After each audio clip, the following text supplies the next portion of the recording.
The second condition concerns the good fortune required to be a Theravada sage and includes taking the 3 refuges, abiding by precepts, laws, and customs, and behaving in a proper and dignified manner.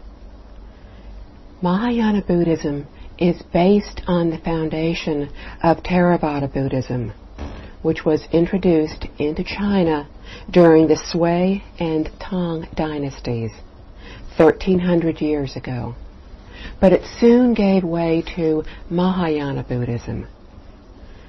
Why did the Theravada teachings decline in China?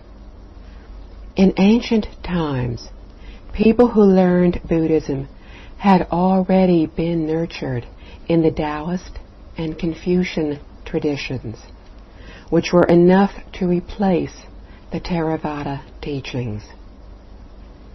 Since the Taoist and Confucian teachings were also similar to those of the Mahayana teachings, it was natural for the Chinese to accept them.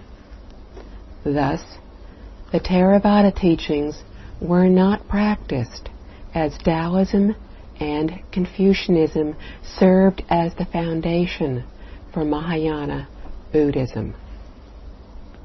Consequently, Theravada teachings never really developed in China. Today, people learn and practice Mahayana, but ignore Theravada Buddhism, Taoism, and Confucianism.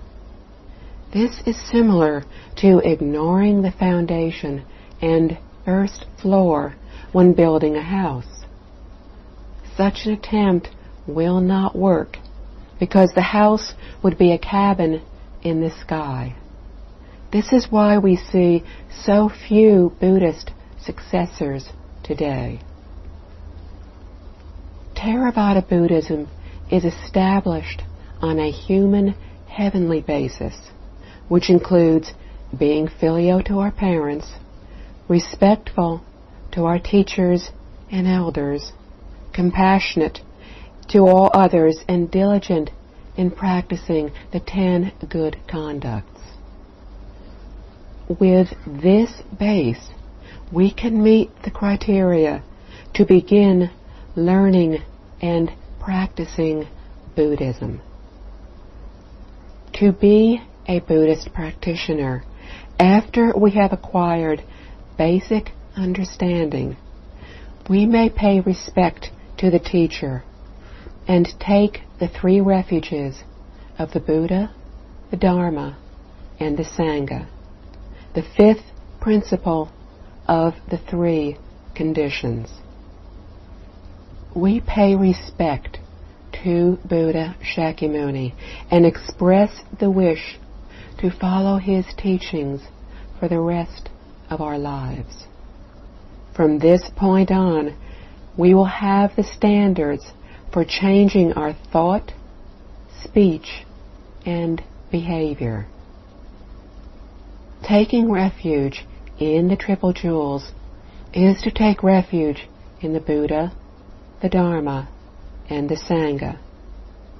In ancient times, everyone understood the meaning of the Triple Jewels. However, today, many people misunderstand the meaning. When they hear the word Buddha, they think of an image. When they hear the word Dharma, they think of a sutra. And when they hear the word Sangha, they think of monks or nuns. The 6th patriarch of Zen, Master Huineng, foresaw the possibility that people in the future would misinterpret the meaning of the triple jewels. Therefore, whenever he taught, he would not use the words Buddha, Dharma, and Sangha. Instead, he used enlightenment, proper understanding, and purity. These terms are more easily understood and less subject to misunderstanding. They are called the triple jewels of self-nature, which are the true principles for us to follow. If we become misled here and follow an individual master, we will remain misled from now on. If this happens, how can we achieve any real attainment? When we take refuge in the triple jewels, we first return to and rely upon the Buddha. For uncountable eons, we have been wandering helplessly and hopelessly in the 6 realms. Now, we have met a good teacher who shows us that we need to return from our confusion, delusion, and erroneous thinking, that we need to rely upon the awakening of our self-nature. Our self-nature was originally awakened, so the Buddha that we rely upon is not to be found outside of ourselves, but is innate to our self-nature. The Pure Land School teaches that Buddha Amitabha and the Pure Land are already within our self-nature. Buddha Amitabha, Buddha Shakyamuni, and all Buddhas manifest from our self-nature. Therefore, what we rely upon is the Buddha or awakening of our self-nature. From now on, we should be awakened and never again be deluded or filled with attachments.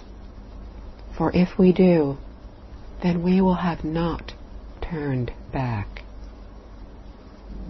Next, we return to and rely upon the Dharma, of which our thoughts and viewpoints of life and the universe completely accord with the one true reality.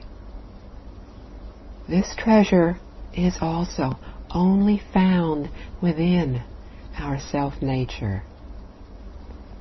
Buddha Shakyamuni taught us to return from erroneous thoughts and viewpoints, and to rely upon only those that are proper. This is to return to and rely upon the Dharma. The Buddha did not tell us to blindly follow him, but rather to be a dauntless, independent individual and to find the truth for ourselves. Next, we return to and rely upon the Sangha, which represents purity of the 6 senses of sight, sound, smell, taste, touch, and idea. Most of us will find that our 6 senses become polluted when they encounter external surroundings.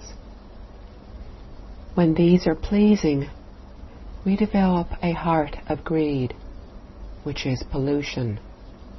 When these are displeasing, we develop a heart of resentment and anger, which is also pollution.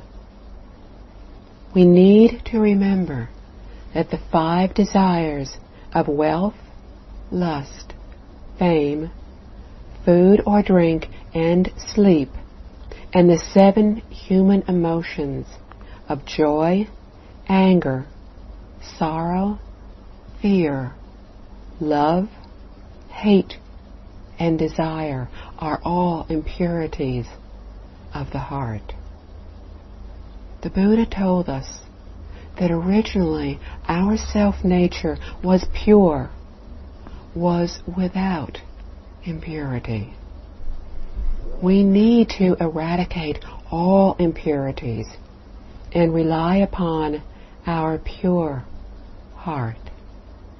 This is to return to and rely upon the Sangha. In summary, taking refuge in the Buddha means being awakened and not deluded.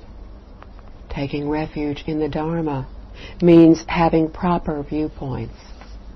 Taking refuge in the Sangha means being pure and not polluted. These are the triple jewels of the self-nature that the Buddha taught us for our practice: awakening, proper viewpoints, and purity. From now on, we need to forget our past and return to and rely upon these triple jewels and use them to correct our thoughts, speech, and behavior.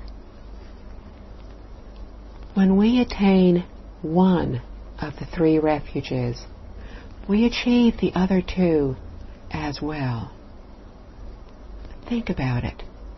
Will an awakened person have erroneous viewpoints? Will this person have an impure heart? Can a person with an impure heart and erroneous viewpoints attain awakening? The Buddha has shown us these 3 guidelines to uncover our original self-nature and thus to attain Buddhahood. This is similar to a way place with 3 entrances. We only need to step through one, and we are in. Zen Buddhism uses the sudden enlightenment method to uncover our self-nature. However, only cultivators with superior capability and purity of mind can achieve attainment in this way. For example, the 6th patriarch of Zen, Master Huineng, only taught students with superior capabilities. Other schools, such as the Tiantai, Flower Adornment, and 3 Sastras Discourse School, use the proper thoughts and viewpoints method by correcting thoughts and behavior by following the guidelines in the sutras. However, this requires endurance and much practice because achievement takes a long time and we have to study many sutras. The Pure Land and Tibetan school, however, emphasize practice through purity of mind through cultivation. It is logical that these 2 schools are popular today in this Dharma ending age.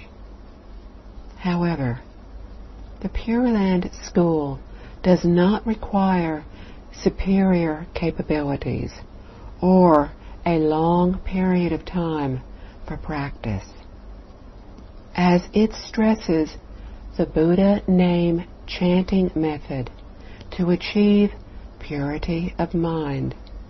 It is much easier to practice and thus to reach attainment in than the Tibetan school. Again, Although the doors to the way place are different, each of them will grant us entry. Therefore, all methods are equal, and the methods of enlightenment, proper thoughts and viewpoints, and purity are in essence the same. Thus, we need to have a clear understanding of the triple jewels of self-nature and to know which method to choose as the basis for our individual practice. Only in this way will we find genuine refuge. Otherwise, we will remain ignorant of where to take refuge and upon what to rely. Although we may now have more understanding of the triple jewels, we may still be confused as to how to practice them in our daily lives.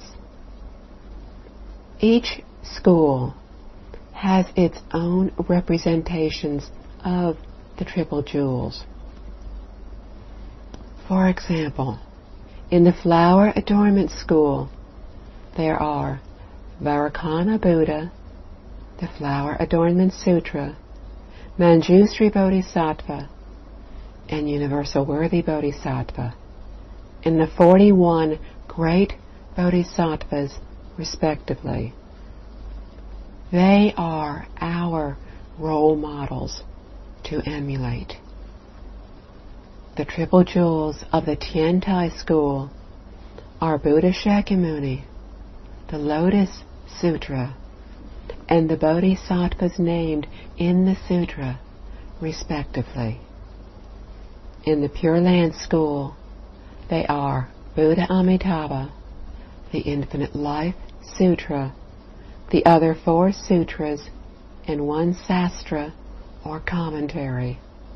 Guanyin Bodhisattva, Great Strength Bodhisattva, Manjushri Bodhisattva, and Universal Worthy Bodhisattva, respectively. We learn compassion from Guanyin Bodhisattva and single-minded concentration from Great Strength Bodhisattva.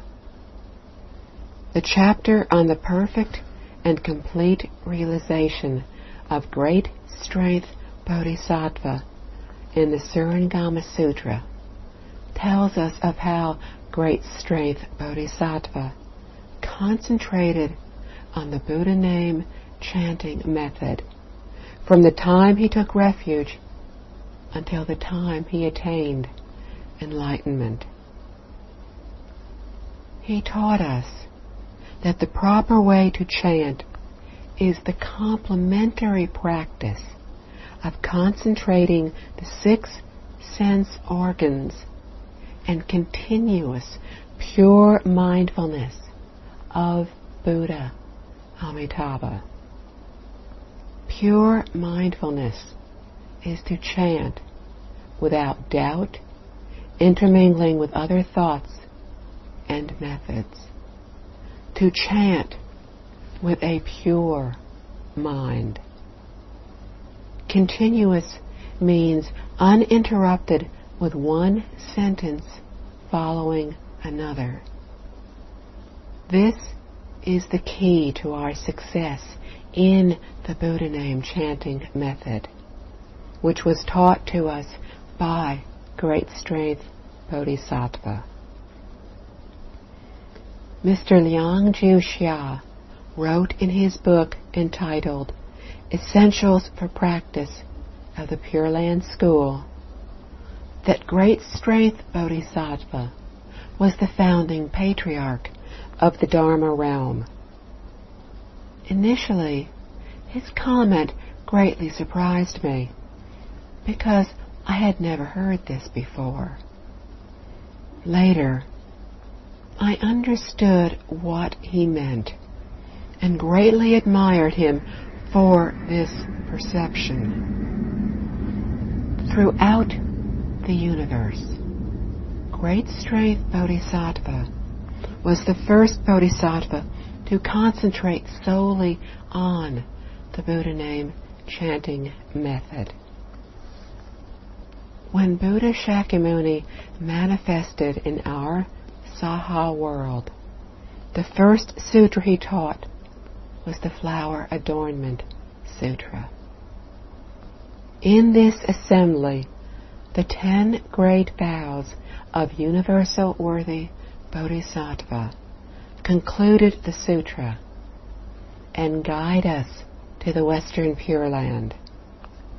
Thus, Universal Worthy Bodhisattva is the founding patriarch in our Saha world. Then, after the Infinite Life Sutra was introduced into China, Master Hui Yuan of the Eastern Jing Dynasty, approximately 1600 years ago, built a cultivation hall and gathered together 123 fellow practitioners. They exclusively studied the Infinite Life Sutra and practiced the Buddha name chanting method.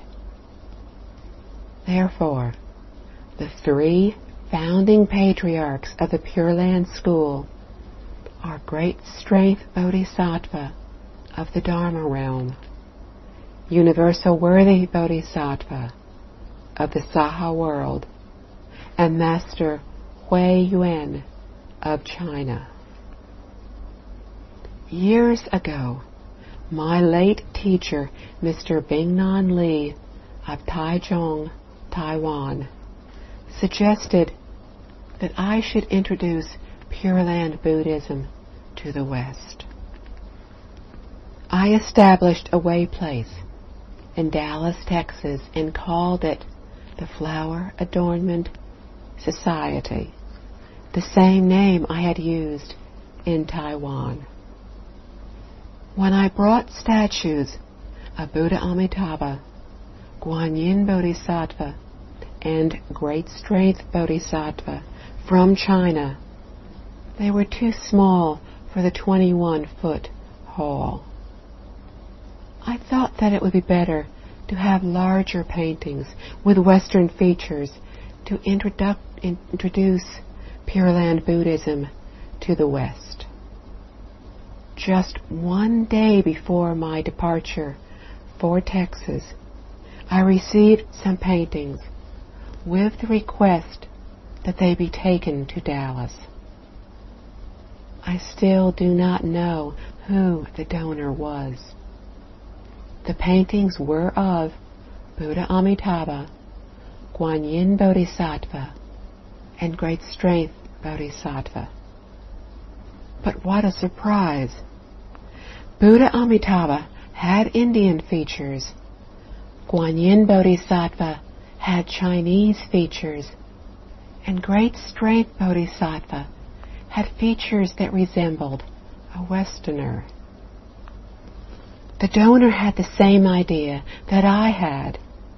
The Western features of the founding patriarch of the Dharma realm symbolized the arrival of Pure Land Buddhism in the United States. Thus, the first Pure Land Society was set up in the West. Mr. Liang Ju Sha had been the first to suggest that a Pure Land Society be formed. But it was not to be in China, but rather in Texas. The triple jewels are represented by images of Buddhas, sutras, monks, and nuns. They are to remind us of the need to return and rely on the triple jewels of our self-nature. When we see images of the Buddha, they remind us to be awakened and not deluded when interacting with people matters, and objects. Without this daily reminder, we will remain confused and wrapped up in worldly affairs. The sutras are to be recited daily, but not for the benefit of the Buddhas. We recite them as another reminder of how to cultivate our mind and how to properly interact with people, matters, and objects. For example, our daily conduct is an expression of the Infinite Life Sutra when we emulate the qualities which are found within it. The image of a monk or nun, whether or not he or she has abided by the precepts, reminds us to keep our 6 senses from being polluted. We need to understand that we do not take refuge in the individual who pass on to us the meaning and the cultivation guidelines of the Triple Jewels of awakening, proper thoughts and viewpoints, and purity. Although there is an uncountable number of methods, their objectives are all the same. As is often said, all roads lead to Rome, and all methods are the same. Pure Land practitioners should never criticize Zen or Tibetan Buddhism or any of the other schools. Why? Because their objectives are the same as ours. They simply follow different methods. This is similar to our taking a bus while others choose to walk. We cannot say that they are wrong when all roads lead to the same destination. They have the freedom to choose their way. When I was in Huntsville, Alabama, in the United States, a student questioned me that he was confused by so many different methods, and he asked which one I thought he should choose. At the time, there happened to be a ball on the ground. I pointed to the ball and said, "Look at that ball. The surface has points as countless as numbers of the ways to practice. The teachings require you to find the center of that ball. You can reach the center from any point on the surface as long as you follow a straight line. You need not find a second or a third point. As an old saying goes, follow the road and you will get home. There is no need to circle around." He then understood that Buddhism pursues the pure mind. Once we attain enlightenment, we attain everything.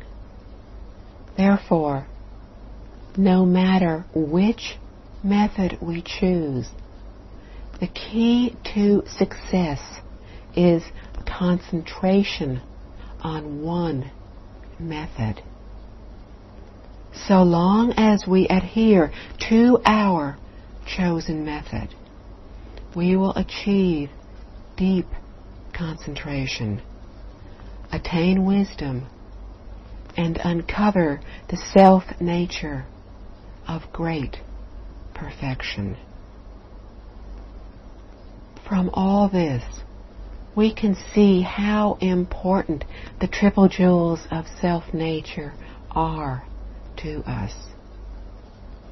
Monks and nuns are the treasure of the Sangha. we need to respect all of them. We can learn from the good ones, as well as from those who do not follow the guidelines and rules. We emulate the former and use the latter to serve as negative examples. If we fail to understand that taking refuge in the Triple Jewels does not mean following a certain person, then there will be most serious consequences as we fall into the Avicii hell. Why? Throughout the universe, there is only one Sangha, an integral entity. The Sangha in our present world is just a part of this whole. We should not take refuge in and follow only one individual monk or nun and regard that person as our only teacher and not respect any others. By doing so, we will be splitting and sowing discord among the Sangha. The fifth of the 5 deadly offenses of murdering our father, murdering our mother, causing a Buddha to bleed, killing a Bodhisattva or Arhat, and disrupting the unity among the Sangha. Therefore, it would be even worse to choose a certain monk or nun for refuge than not to take refuge at all. Furthermore, we only need to take refuge one time. It does not accomplish anything to take refuge from one person this time and then another person the next time. We may think that we can get more protection if we follow many monks and nuns. However, as the saying goes, a clay idol crossing a river cannot protect himself. Nobody can protect us. Only when we take refuge in the Triple Jewels of our self-nature can we protect ourselves. Some of those here today may have gone through a taking refuge ceremony. If now those who have done so have a clearer understanding, then they can properly take refuge in the proper jewels by following the principles of awakening, proper thoughts and viewpoints, and purity. The 6th principle of the 3 conditions is abiding by the precepts, laws, and customs. Of all the precepts, the most important are the basic 5 precepts. My late teacher, living Buddha, Master Zhang Jia, once said, "The 3 refuges and the 5 precepts are so essential that all Buddhist cultivators need to abide by them every moment." Then he explained further. It is like a train ticket for you to get from northern Taiwan to southern Taiwan. From the moment you board the train until you exit, you must hold on to that ticket. You must not lose it, for you have to show it when you depart the train. Taking refuge in the Triple Jewels and the first 5 precepts are as important to you as that train ticket. He further explained that if we part from the triple jewels and the precepts, we will lose the teachings, and we will no longer be a student of the Buddha. The 5 precepts are no killing, stealing, committing sexual misconduct, lying, and taking intoxicants. The first 4 offenses are physical transgressions of the self-nature, whether or not we have taken the 5 precepts.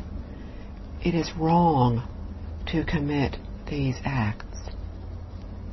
But for one who has formally taken the 5 precepts, this will be considered as committing a double violation. However, drinking alcohol and taking intoxicants is different. A person who has not taken these precepts is not guilty when drinking. However, a person who has taken the precepts and then drinks will have broken this precept. The purpose of refraining from intoxicants is to prevent us from committing the first 4 transgressions while under the influence.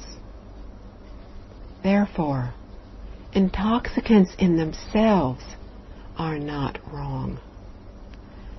This is an example of why we need to understand the purpose of the Buddha's precept setting, its function, and its benefit. When deciding whether to formally take the 5 precepts, the essence of all the precepts, we need to ask the Dharma Master to explain exactly what they mean. Only then will we know if and how to abide by them. Merely reading a book on the precepts does not necessarily ensure our commitment to keeping them. Some people have complained that there are too many precepts and that it is too easy to violate them. Thus, they abandon abiding by the precepts. This is why most people prefer reading or listening to talks about the sutras while avoiding those on precepts. We need to remember that precepts guide us in our behavior and are the proper conduct of all Buddhas. If there were no precepts, there would be no Buddhism. If there were no courtesies, there would be no Confucianism. Merely reciting the sutras without practicing the teachings within will result in our not receiving any of their benefits. True learning lies in practice, and the precepts represent the practice of Buddhism. Thus, abiding by the 5 precepts becomes the standard for our daily lives and the guidelines for us to attain proper enlightenment. When the Buddha was in our world, he was joyful and open-minded, whether taking part in daily life or teaching. And it was this joy and energy that affected people and attracted them to Buddhism. it is not meant to bind us, but to benefit all beings by bringing them joy and happiness. The formation of the precepts was to show us the right way to attain a happy and fulfilling life. A good illustration is my late teacher, Mr. Bing-Non Lee, who lived a simple and frugal, yet happy life. For decades, he only ate one meal a day. But whenever he was invited out for dinner, he accepted. On several occasions, he invited me to accompany him.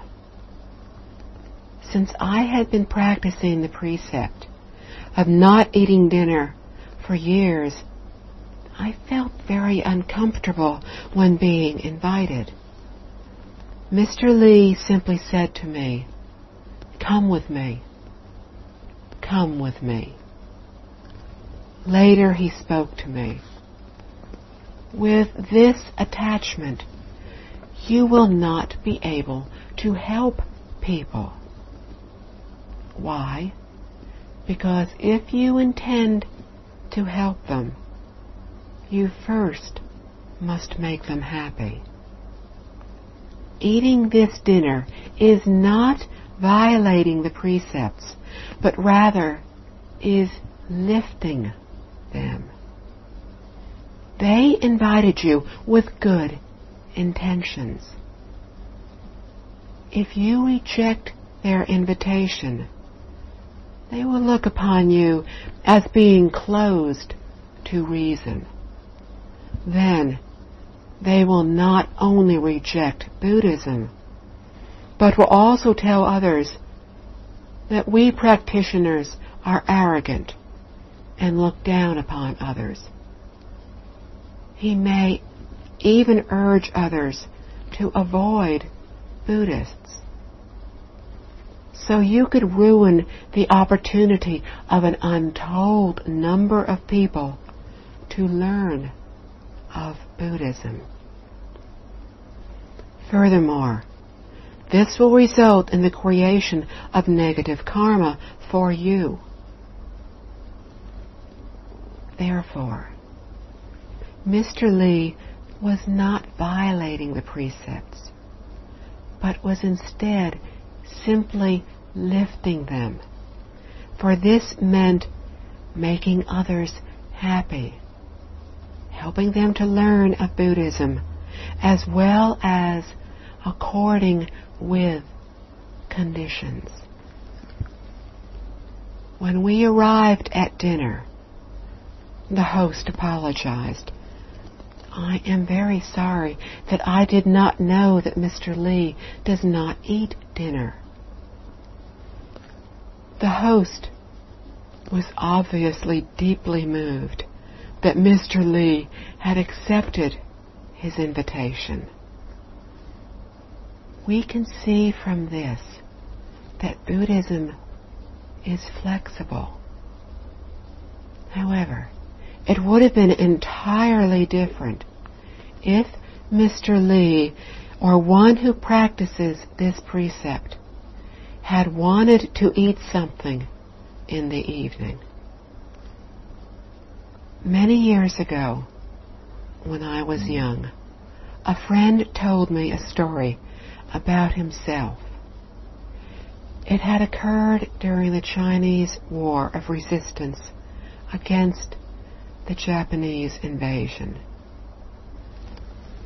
After the fall of Nanjing, some Japanese soldiers chased the individual and two of his friends. The three fled to a temple and were saved by an old monk who shaved their heads, gave them monk's clothing to put on, and told them to blend into the large assembly of monks. When the Japanese soldiers arrived at the temple, they could not find the three. They were unable to find them, and thus they soon left.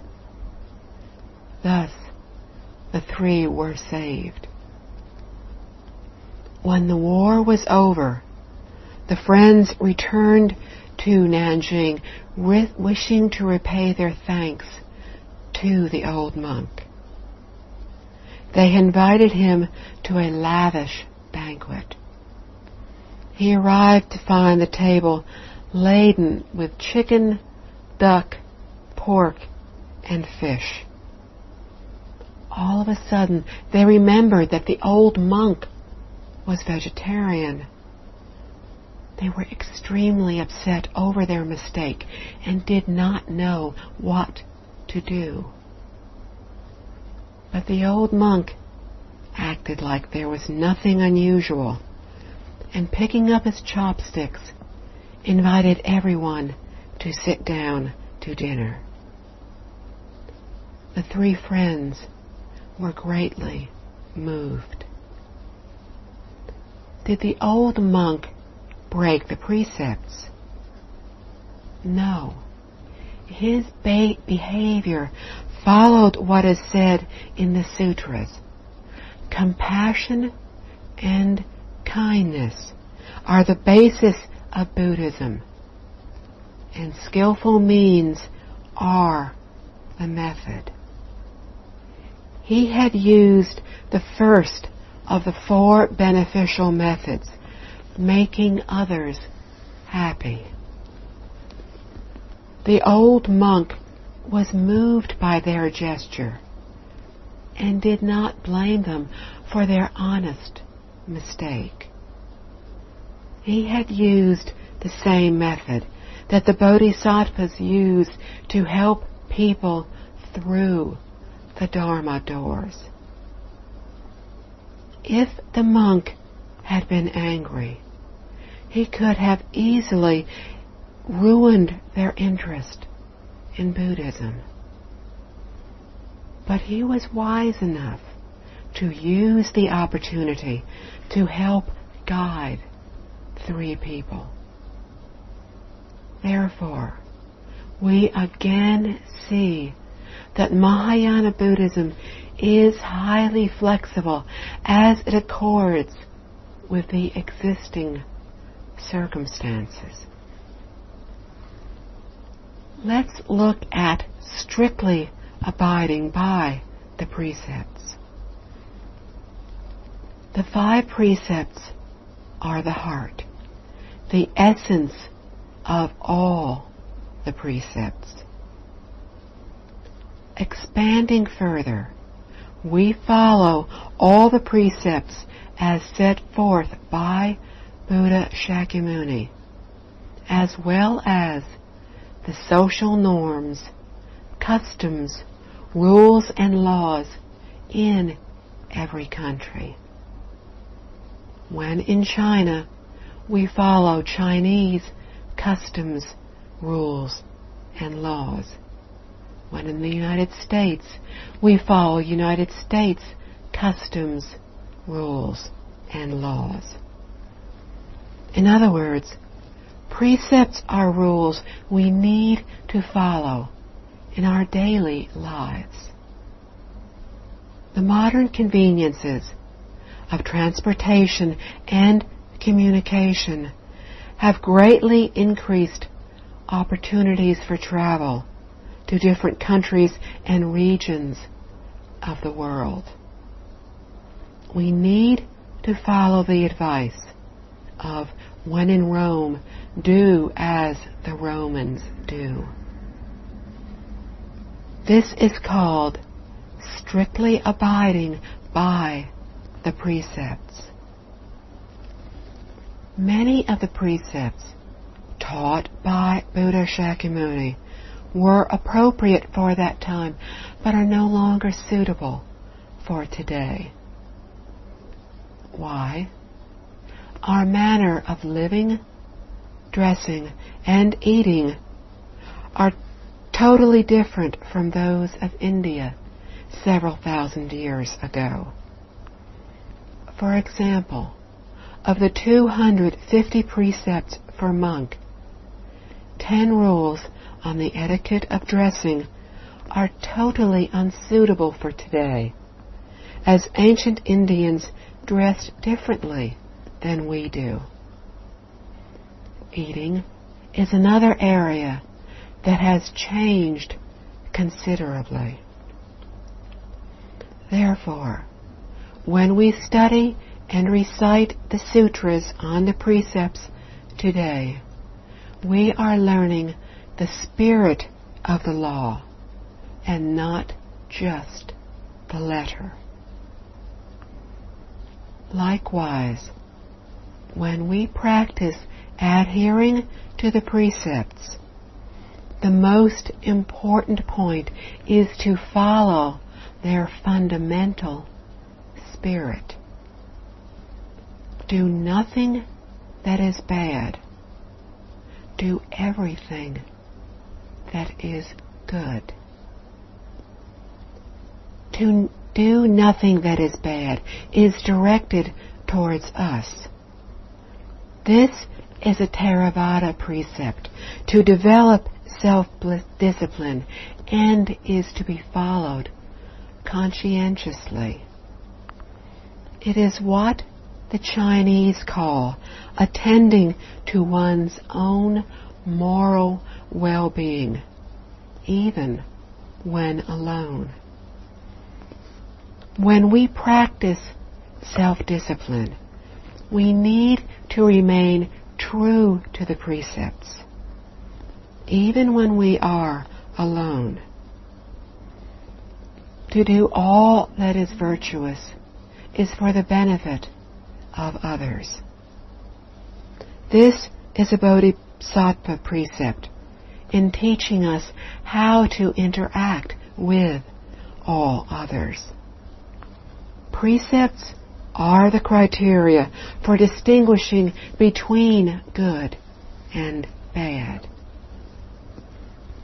Because of the differences in the political system, philosophy, and cultures, the precepts need to be modified when Buddhism was introduced into China.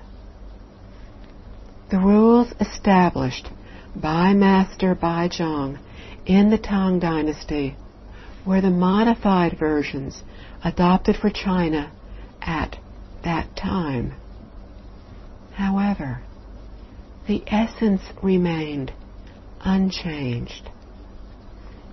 This is similar to a state revising the laws from time to time. As new situations arise, it becomes necessary to amend some articles, but the principle remains the same. In China, way places in every province and region have their own version of the precepts. They need to mesh with local conditions for people to follow them. This is simply a modification. If it is not done, then Buddhism will not survive. Only through this updating and modification will it be vital and constantly renewed, allowing it to be accepted and practiced around the world. The Buddha told us that if we can abide by the precepts and laws, we will have a tranquil body and mind, which will allow us to be free from worries and fears. Deep concentration arises from tranquility. Therefore, the precepts are essential to self-cultivation. If we break the law or the precepts, then our conscience will be plagued by guilt, even if no punishment is meted out. Moreover, even if we avoid worldly retribution, there is no way to avoid karmic retribution. When our body and mind are disturbed, we cannot concentrate on our practice. To practice successfully, we need to be tranquil. It is said, precepts or self-discipline lead to deep concentration, from which wisdom arises. In summary, the second condition, including abiding by the precepts, is a Theravada act of merit and is the basis for practice. The seventh principle of behaving in a proper and dignified manner means we act appropriately for the circumstances we are in. We act from the heart of sincerity and respect for all beings, animate and inanimate, to accord with social etiquette. The third condition concerns the good fortune required to be a bodhisattva and includes generating the Bodhi mind, deeply believing in the law of cause and effect, reciting and upholding the Mahayana Sutras, and encouraging others on the path to enlightenment. The eighth principle is generating the Bodhi mind. Chinese Buddhists primarily practice Mahayana Buddhism and wish to develop the Bodhi mind, the awakened mind that is genuinely free from delusions.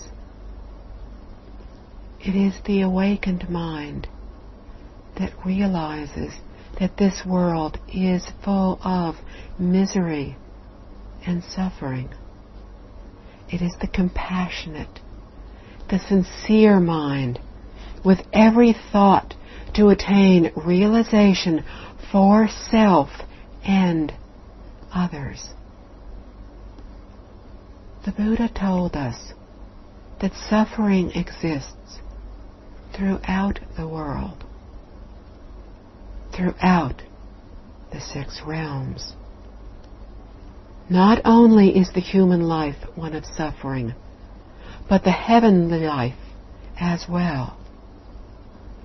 The sufferings of the human realm are so numerous that it would take hours to describe them. Simply said, they are the 8 sufferings of birth, old age, sickness, death, hardships, the inability to have what we want, being parted from those we love, and finding ourselves in the presence of those whom we resent or even hate. A person who has been born into the form heaven is one who has accomplished deep concentration, as well as having severed the 5 desires for wealth, lust, fame, food or drink, and sleep. In this realm, there is no suffering arising from external circumstances, such as famine, storm, sickness, etc., But the beings here still suffer the inevitable consequences of time, deterioration or decay of the body, and finally, the realization that they will not remain in this heaven permanently. With a physical body, we are mortal. We are born, we live, we die. With material form, there is impermanence. There is creation, existence, annihilation, and void.